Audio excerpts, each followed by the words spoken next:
Je voudrais revenir sur la question du judaïsme. Il y a des paradoxes dans ce domaine-là.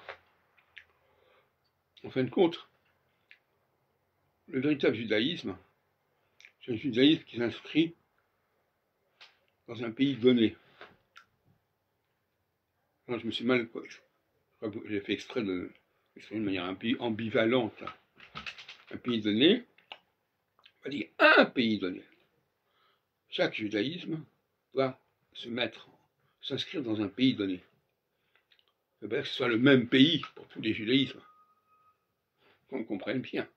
Il y a un judaïsme français qui a une histoire, qui lui est propre, et qui doit être respectée. Et il ne faut pas croire qu'on peut importer des juifs comme ça, n'importe comment, parce que de toute façon, c'est ça par exemple que le rapatriement des juifs d'Algérie n'a pas forcément été une bonne chose. Et curieusement, c'est à ce moment-là qu'on a commencé à parler des juifs en France, alors qu'on parlait avant des Israélites. Vérifiez.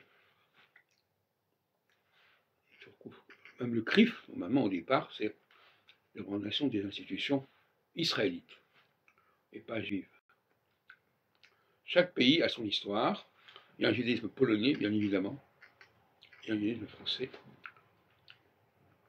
Et on ne peut pas les mettre tous dans le même creuset. Ce que voulait quelqu'un comme Herzl, comme les sionistes, faudrait dire, bon, bah, les juifs, voilà, c'est un seul et même peuple, on va tous les mettre en même temps. Voilà. Mais ça, je n'accepte absolument pas cette façon de voir les choses. Un juif n'est valable que s'il est parfaitement en possession de toutes les valeurs du pays où il se trouve.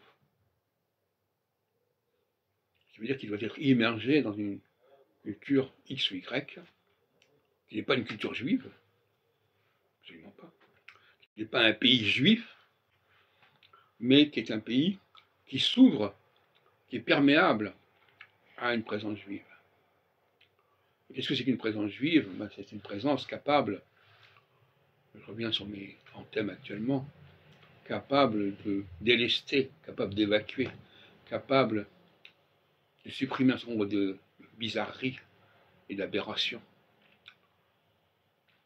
C'est pour ça que je relis ça au chapitre de la Genèse qui parle de Sodome, où Dieu demande à Abraham combien y a-t-il de justes dans cette cité? Est-ce qu'il y a un minimum de justes, de tzadikim, qui pourrait faire que j'épargne cette cité? Et ces justes, ce sont des juifs. Et un pays où il n'y a pas de juifs, c'est un pays malade.